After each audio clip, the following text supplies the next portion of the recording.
Hello and welcome to another game that I have played. We're gonna slow this down to standard speed.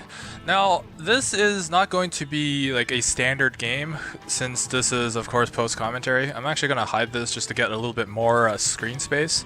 First things first, I would like to say that I did adjust my microphone settings again, so this is going to be kind of another sort of volume test. So any feedback on that would be appreciated. Second of all, this is a Wings of Liberty ladder game, which I haven't played in a long time. This game in particular is one of the few that I believe to be, it's a good game, it's a good representation of what I loved about Wings of Liberty. And just a couple of things I want to talk about, the ladder system changes since I last played Wings of Liberty. So number one, I would like to say that the ladder itself is actually not as empty as it seems. There was a Blizzard sale for StarCraft Wings of Liberty in I think the last week or something. That might have contributed to the amount of players, but I'm getting about 1 minute queue times, so Wings of Liberty lovers, you can go back to playing ladder if that's something that you want to do. Second of all is I did read this, and they apparently they have separate MMRs for all three of your races. Now this doesn't really work well for me because I like playing random, but it might switch me to rolling my own dice and picking the race myself. What that means is, if you think about me, if you're a longtime viewer, I don't like playing Terran. I play Terran, like Terran's style is very like trash centric. You want to disrupt the opponent players with drops, with like Marine Marauder, like very small group pushes, and that's because the units themselves, they excel in small groups. Like they don't have a very clear like dependency on Templar or Colossi. If you think about Protoss, they don't have a dependency on Infestors like Zerg plays, or they just don't have dependency on anything, and their units are sort of balanced like that. And that's basically what makes Terran good in like small, I would say like small size army engagements. At least that's just my opinion. I find especially against Protoss, I kind of need to trash to sort of keep myself in the game and like not get completely owned by the Protoss. So it's gonna be really helpful for me, because I can play all three of my races. Now, before when I played random, there will be times when I pick Terran just to keep my win rates for the three things sort of even out, something that I like to do. Now I can go ahead and play all three races whenever the hell I want. If my Terran stays in silver, then it's in silver. If my Protoss gets a diamond, it's diamond. I don't know how the ladder system works. Number two is the players. Now, I have been playing Wings of Liberty for a while. I've been mostly in the past week. I basically played unranked, and it just sort of got myself back into the game because I like to not show off shitty games. I like to give any game that I at least passes my own standards. So this is one of those games. This is one of the few. Generally, I run into a very large range of different player levels.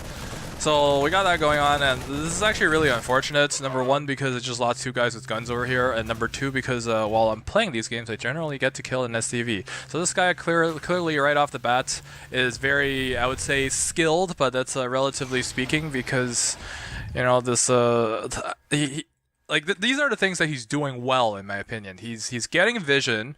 He's not doing some kind of one base bullshit, because in TVT, one base bullshit is. What can I say about one base bullshit in TVT? If you do Destiny Cloud Fist, then it's very hard to hold off. If you do some kind of well executed, like basically something that stems from Destiny Cloud Fist, then it's very hard to hold off. But in the standard sense, bad bullshit like Mass Reapers, some kind of weird push involving guys with guns and missile men and like nothing to back it off with, those are just really bad in my opinion. And here's the third of guys with guns. This guy did get killed over here, so I think in terms of units lost, we have 2 and 3. So this is what I'm thinking. I assumed that this guy at this point, I assumed that he was just a bad player, with exception of vision. So he's gonna do some kind of one base bullshit. That's why I'm putting down the 2 bunkers right now. Generally, I like to get away with 1, but I feel like I lost 3 guys with guns, so. The general bad Terran bullshit comes way earlier than I'm prepared for, so that's why I'm getting these static defense. Also, another note is I don't like doing post commentary because number one, I'd rather be playing games. So I do my sort of in-game as I was playing commentary. Number two, while I do that, I have a very clear sense of what my thought patterns are, and I try to explain that. Now, this game is a little bit different because I'm literally casting it right after I've played the game. So I sort of remember like most, if not everything, of what I'm thinking about as I was playing this game. I do like to go for gasless expand again, going for 3 racks, and starting with the drop play. I don't exactly count that as trash, even though it technically is trash, but it's just sort of something Terran have to do to keep themselves in the game against Protoss. It's something that, you know, Terrans just do to Terrans, and against Zerg, I like to open Hellions. I'm not sure if this Marine play will actually be effective against Zerg, mostly because Lings are very effective. Zerg tend to get Banelings for defense, which I don't know how to deal with. I generally like to get Roaches for defense because they're a lot more reliable against Terran. But I see a lot of people with Banelings, and just like Banelings it's the same unpredictability that makes me not want to play Marines. Like if I think Hellion builds, I can roast away a lot of Zerglings. I can sort of control what's going on. It ends up being the same in every game. Whereas if I go for a drop with mass Marine play, sometimes the Baneling will just wipe them all out. Sometimes I'll just wipe them all out, and it just seems like a shitstorm that I don't want to deal with. So looking at this guy's playstyle, you can see that he got an expansion like me. Mine is a little bit more ahead. If you look at units tab, you can see a 24 to 42 SCVs. Wow, that's a great economic lead. I was not aware of that. He just looked a lot better than the other player. Maybe the wings level have dropped significantly since I last played, because I myself have not been playing wings for about a year and a half. So I'm trying to get myself into the game again. I'm guessing in my prime I would have rolled over this player without any effort, and I'll be like, ah ha ha, bad player. But right now he's but both because of my rustiness and also him compared to the rest of let's say the players, I say he's a pretty good opponent, at least good enough for me to cast this game. So over here you can see the standard drop. I never managed to fill this up. I think in my prime I managed to get more than this. I'm gonna come over here. I'm gonna see the turret. It almost try to get a shot off. I see this depot at this point, so I'm like, well, I can't really drop in the main, because if I start dropping here, these guys will swing over if he's competent, and I'll lose all these units, so I'll just take what I can. I'll kill a few guys with guns, I'll take this depot, and, you know, that's something. In my opinion, when you're ahead in terms of economy, like, I know that. I don't think I've scouted expansion at this point, but I always assume that I'm ahead of economy, because, I always play very macro-centric. I slack on units, and also I believe I'm a better player than this guy. It's just the MMR have not adjusted. It's I think it's a fresh MMR from silver. That's what happens when your MMR resets. Something along those lines. And I do play a lot better than silvers in my opinion. This guy actually is a silver, but he's been playing a lot better than a lot of gold and plats that I've faced. A lot of those people just turtle up on 2 bases and make void rays or some shit. You kind of know how well that always ends up. Against Zerg, there's Idras and there's Queens. Against Terran, your guys with guns will basically tear apart any amount of Terran, or any amount of Protoss air. Over here, I kind of do lose this. I don't really remember what the hell I was going for this. Probably just to trade some units. One thing I like to sort of, I noticed about low-level players is they tend not to remake their workers. It's unit tab 4629. Not really sure what happens here. The saturation here is actually terrible. But yeah. So I like to kill a few workers if I can get away with it. Sort of exchange production. Although I think at this point, if that was being because I always get the guy with the bobs coming in to target down my workers, and I always call that trash. So I guess in a sense I'm trashing a little bit, but there's no major garbage. Consider basically I don't want to remind people that existed, so I'm not gonna say it. But ZVZ Banelings, or basically anything in ZVZ, Destiny Cloudfist, the Heart of the Swarm, Reapers, shit like that, where you know exactly what the hell is coming, you cannot do anything about it. Now, in terms of a Bob attacking worker, you can pile your workers up, you can glitch them through the minerals with just like telling them to gather so they go through units. You can do a lot of things to minimize the damage.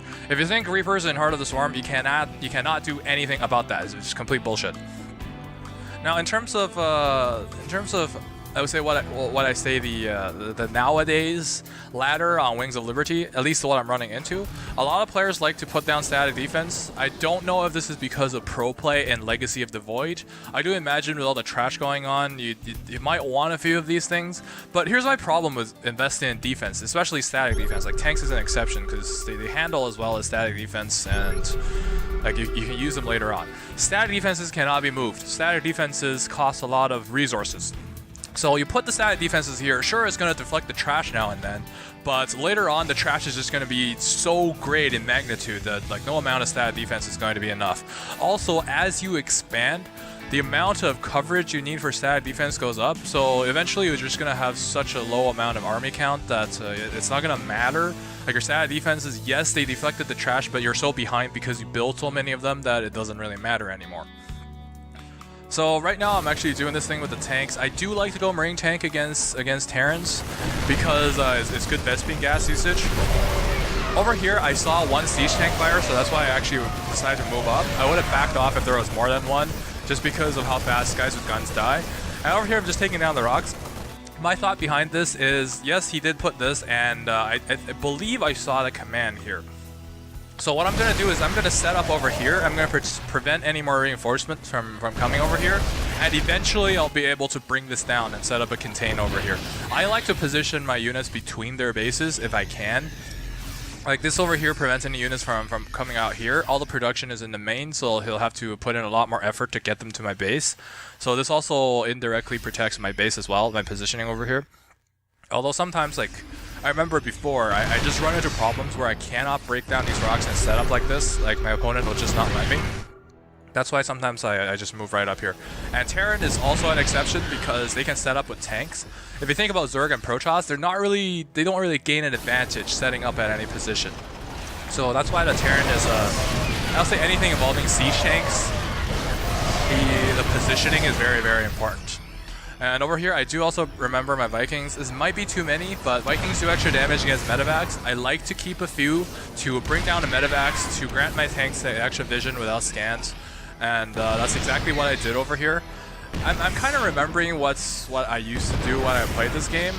And that's really good, and especially this game, it reminds me of what I loved about Wings of Liberty. I see TVT before, when I was playing in 2003 or even 2002, it was a lot about macro. You can see just guys with guns and tanks, or guys with guns, missile man. Any play, tanks is a little bit of an exception. It's got a lot of positioning involved, but it's a lot about macro.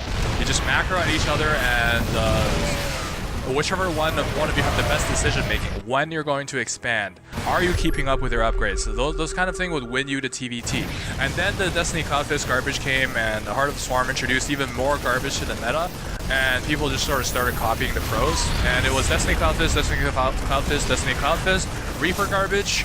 Not as much because it's Wings of Liberty, but it made TVT very, very miserable experience for me. But this game, I would say one of the two things it did is it did remind me of sort of my favorite times of Wings of Liberty, so that's also good.